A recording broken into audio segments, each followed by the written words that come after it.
Halo sahabat geografi, perkenalkan nama saya Ina Handayani dari Program Studi Pendidikan Geografi 2019 Universitas 11 Maret Surakarta.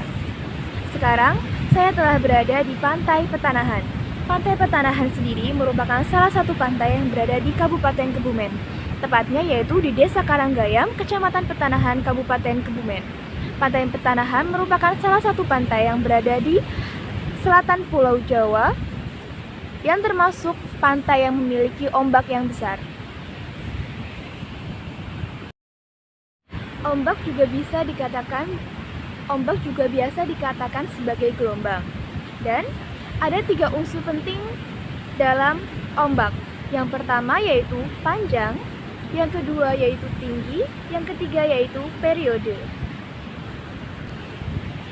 Saat kita membicarakan tentang gelombang, mungkin pertanyaan yang muncul, mengapa laut-laut di pantai selatan Pulau Jawa memiliki ombak yang lebih besar dibandingkan dengan laut-laut di utara Pulau Jawa? Kira-kira apakah jawabannya? Simak video berikut ini. Adanya atau terbentuknya suatu gelombang sendiri dipengaruhi oleh beberapa faktor. Di antaranya yaitu yang pertama yaitu dipengaruhi oleh angin. Yang kedua yaitu geometri. Yang ketiga yaitu gempa. Apakah saja itu? Berikut penjelasannya. Ada 3 faktor yang menyebabkan besarnya gelombang berdasarkan dengan angin. Yang pertama adalah kuatnya angin. Artinya, semakin kuat angin atau semakin cepat suatu angin, maka gelombang yang terbentuk juga akan semakin cepat pula. Yang kedua adalah periode angin. Maksudnya di sini, saat suatu angin telah mengalami periode yang lebih lama, maka cenderung ombak yang akan terbentuk akan lebih besar pula. Yang ketiga adalah jarak tempuh hembusan angin tanpa hambatan atau fetch. Di sini artinya semakin luas daerahnya, maka ombak yang terbentuk akan semakin besar pula. Ini tentang kecepatan angin ini, kita juga bisa melakukan suatu percobaan sendiri di rumah. Contohnya, kita menyediakan 2 piring, yang mana kita taruh di kedua piring itu air. Lalu yang satu kita coba tiup dengan tiupan yang besar, dan yang satunya kita coba tiup dari situ kita mengetahui perbedaan keduanya, yang mana jika kita meniup dengan tiupan yang besar, maka gelombang dan riak yang terbentuk di situ juga akan semakin besar. Sementara jika kita meniupnya dengan tiupan yang kecil, gelombang atau riak yang terbentuk juga akan juga kecil pula. Hal tersebut juga sama dengan laut. Jika kecepatannya semakin besar, ombaknya semakin besar. Jika kecepatan anginnya semakin kecil, ombaknya juga semakin kecil. Namun, selain itu juga dipengaruhi oleh periode, yang mana kecenderungan bahwa angin itu berembus semakin lama, maka ombak yang terbentuk juga akan semakin besar. Dan jika angin itu berembus dengan tidak terlalu lama atau sedikit, maka kecenderungan ombaknya juga kecil. Dan yang ketiga, yang menurut saya merupakan suatu pembeda yang terlihat jelas antara laut selatan Pulau Jawa dengan laut utara Pulau Jawa, yaitu jarak hembusan angin, yang mana semakin luas jarak hembusan anginnya, artinya anginnya itu berhembus di lautan lepas atau bebas, maka gelombang yang akan terbentuk juga akan semakin besar.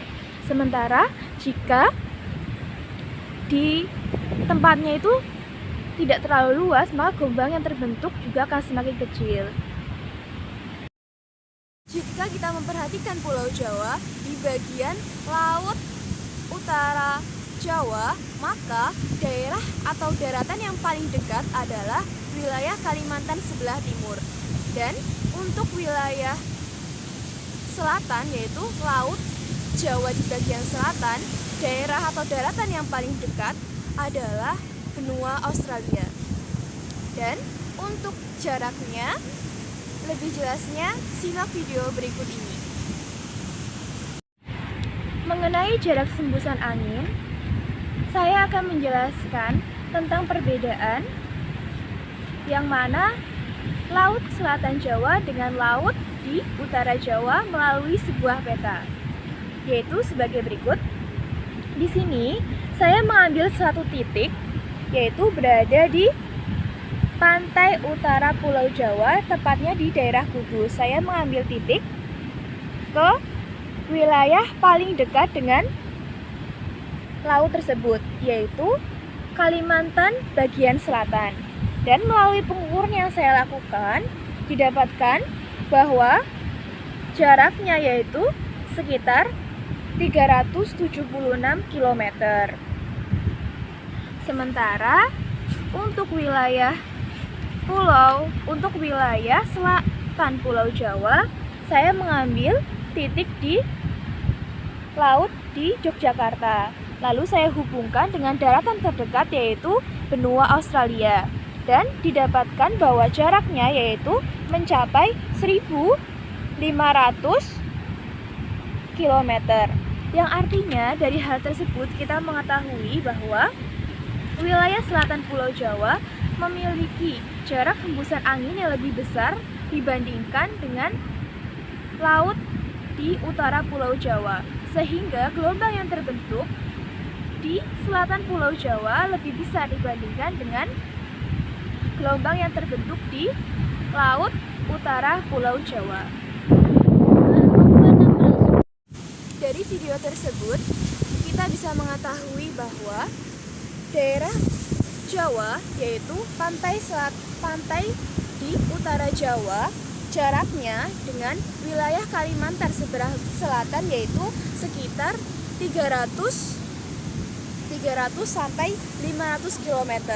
Dan sehingga jika dibandingkan dengan laut wilayah selatan, yaitu kita ambil bagian laut di bagian daerah istimewa Yogyakarta, kita hubungkan dengan daratan paling dekat di benua Australia, jaraknya yaitu sekitar 1.500 km.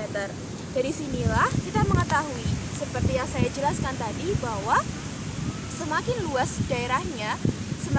daerah arus pembentukan gelombang, maka gelombang yang akan terbentuk juga akan semakin besar. Sehingga daerah utara laut Jawa di bagian utara memiliki arus yang lebih kecil atau memiliki gelombang yang lebih kecil dibandingkan dengan laut di wilayah selatan Jawa, karena memiliki arus pembentukan gelombang yang lebih besar. Yang kedua adalah geometri, berkaitan dengan morfologi pantai tersebut dan juga sifat fisik pantai tersebut. Yang ketiga,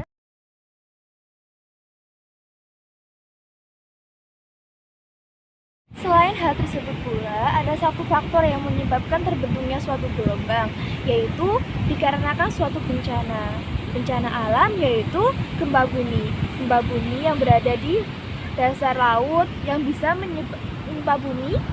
menyebabkan longsor di dasar laut, yang menyebabkan bisa timbulnya gelombang yang besar. Jika gempa buminya itu besar, juga bisa mengakibatkan adanya tsunami. Kita memberikan suatu penggambaran, kita menyediakan suatu air, lalu kita itu melemparkan batu ke air tersebut, maka akan seketika itu yang air yang ada di situ juga akan keluar. Nah, seperti itu pula jika misalnya terjadi tumbukan antar lempeng atau gempa di wilayah laut, sehingga air laut akan naik, sehingga gelombangnya juga akan semakin besar.